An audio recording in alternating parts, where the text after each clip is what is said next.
Ayan po guys, pag natuklap yung LCD, wag na wag nyo siyang lalagyan ng glue.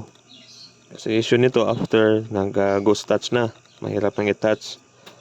Kasi adhesive talaga ang bagay sa LCD para meron siyang play or smoothness sa gilid kapag pipindo tayo. Pag glue kasi, hindi naman kakapit yan kasi pag magkakreate lang siya ng brittle at magbablock yung screen ninyo lalo na't naipit sa fans.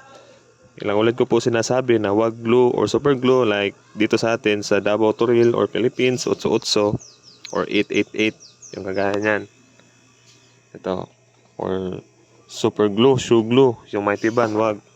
Adhesive na lang ng LCD. Di baling kayo na magkabit, basta wag nyo lang damihan. May mga standard kasi na ilalagay lang dyan sa LCD natin para hindi din mag-black screen, lalo na't nalagay natin ng marami dito. Ito, nag-ghost touch na at nag-black screen. Bumabibrate, umaandar, may alarm, may sounds, nagre-receive. Kasi function pa siya, wala nga lang siyang display. Yan o, super glue.